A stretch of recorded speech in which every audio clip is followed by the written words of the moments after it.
내겐 천사 같은 그녀 무라카미 하루키.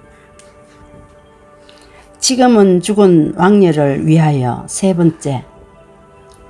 우리는 잠든 척하면서 서로 같은 생각을 하고 있었다. 나는 그녀의 스커트 속에 손을 집어넣는 것을 생각하고, 그녀는 내 바지에 지퍼를 내리고 따뜻하고 매끈매끈한 페니스를 만지는 것을 생각하고 있었다. 이상하게도 우리는 서로가 생각하고 있는 것을 너무나도 분명히 느낄 수 있었다. 그것은 매우 기묘한 감각이었다. 그녀는 나의 페니스를 생각하고 있었다. 그녀가 생각하는 나의 페니스는 마치 나의 페니스가 아닌 누군가 다른 남자의 페니스일 수도 있다.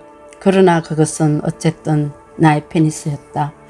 나는 그녀의 스커트 속에 감춰진 조그만 팬티와 그 안에 둘러싸인 따뜻한 질을 생각했다.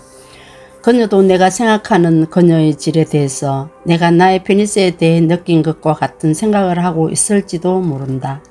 그렇지 않으면 여자는 질에 대해서 우리가 페니스에 대해서 느끼는 것처럼 아주 다른 느낌을 가질지도 모른다.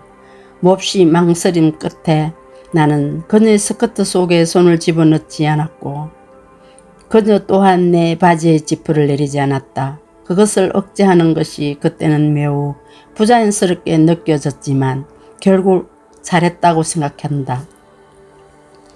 만약 그 이상으로 상황을 밀고 나갔다면 우리는 피할 수 없는 감정의 미로에 빠지게 됐을 것이다. 내가 그렇게 느끼고 있는 것을 분명히 그녀도 느꼈음이 틀림없다. 우리는 같은 자세로 30분 정도 서로 껴안고 있다가 아침 햇살이 방 구석구석까지 또렷이 비출 무렵 몸을 떼고 잤다. 몸을 떼고도 내 주위에는 그녀의 살레움이 아련히 감돌고 있었다. 그 이후 나는 한 번도 그녀를 만난 적이 없다. 나는 교회에 있는 아파트를 찾아 이사했고 그 묘한 동아리와도 멀어졌기 때문이다.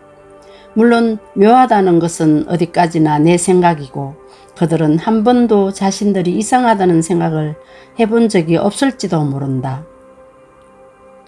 그들에게는 오히려 내가 이상하게 비춰졌을 것이다. 나를 잠시 동안 식객으로 받아준 친절한 고등학교 친구와는 그 후 몇 번 만났고, 그때는 당연히 그녀의 이야기도 꺼냈을 텐데 어떤 이야기를 했는지는 잘 생각나지 않는다. 아마 변함없는 이야기였기 때문일 것이다.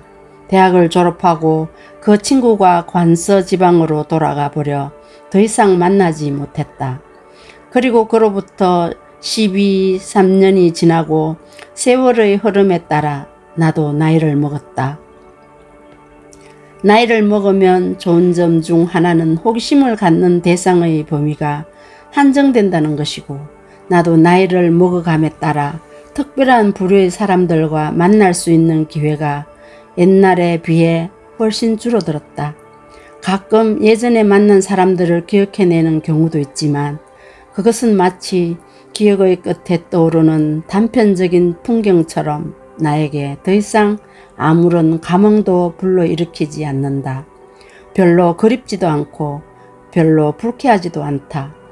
그런데 몇 년 전에 우연하게 그녀의 남편이라는 인물을 만나 이야기한 적이 있다. 그는 나와 같은 나이로 레코더 회사의 연출가였다. 키가 크고 차분하며 느낌이 꽤 좋은 사람이었다. 옆머리가 마치 경기장의 잔디처럼 깨끗하게 일직선으로 잘 다듬어져 있었다. 우리는 일관계로 만났기 때문에 그가 누구의 남편이라는 건 전혀 알 수도 없었다. 필요한 말이 끝나자 그가 말했다. 아내가 전에 무라카미 씨와 알고 지내던 사이란 말을 한 적이 있습니다. 그리고 그녀의 옛날 이름을 말했다. 그 이름과 그녀의 존재가 잠시 연결되지 않았다. 대학 이름과 피아노에 대해서 듣고 나서 겨우 그녀인 것을 알았다. 기억하고 있습니다. 그렇게 해서 나는 그녀의 그 후 이야기를 알게 되었다. 잡지에 실린 무라카미 씨의 사진을 보고는 바로 알아본 모양입니다. 옛날 생각이 난다고 하더군요. 나도 그때가 그립군요. 그러나 나는 그녀가 나를 기억하고 있으리라고는 생각도 못했기 때문에 실제로 그립다기보다는 이상한 기분이 들었다. 생각해보면 그녀와 내가 만난 것은 아주 짧았고 직접 말을 해본 적도 거의 없었다. 생각지 못한 곳에 나의 옛모습이 남아있다는 것이 어쩐지 이상했다. 나는 커피를 마시면서 그녀의 부드러운 젖가슴과 머리카락의 냄새와 발기한 페니스를 떠올렸다. 매력적인 여자였죠. 나는 회상하듯 말했다. 건강합니까? 예, 그저 그만합니다. 그는 말을 고르듯이 천천히 말했다. 어디 안 좋은 데라도 있습니까? 나는 조심스럽게 물어보았다. 아니요, 별로 아프지는 않습니다만 그다지 건강하다고 할 수 없는 때가 몇 년 있었지요.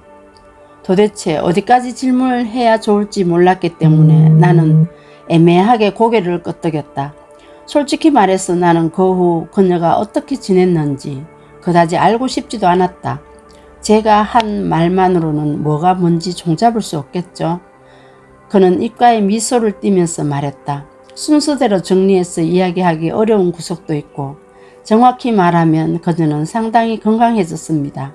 적어도 이전보다는 훨씬 건강합니다. 나는 커피를 다 마시고 나서 잠시 망설이다가 역시 물어보기로 했다. 이렇게 묻는 것이 실례일지 모르겠지만 그녀에게 무슨 일이 있습니까?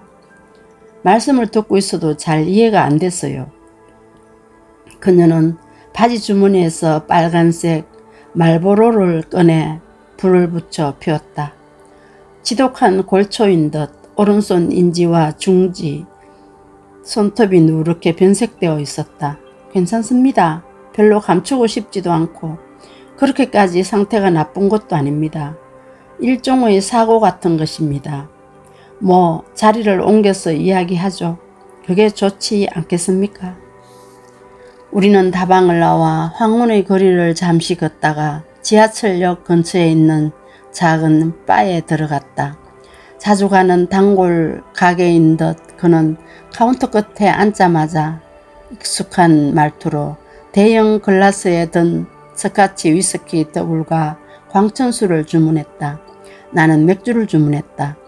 그는 위스키에 광천수를 조금 따라 붓고 가볍게 휘저 한 입의 절반 정도를 마셨다. 나는 맥주에 조금 입을 댔을 뿐 컵 안의 거품을 바라보면서 상대방의 이야기를 기다렸다. 경청해 주셔서 감사합니다. 오늘 또 선물 같은 하루 보내세요.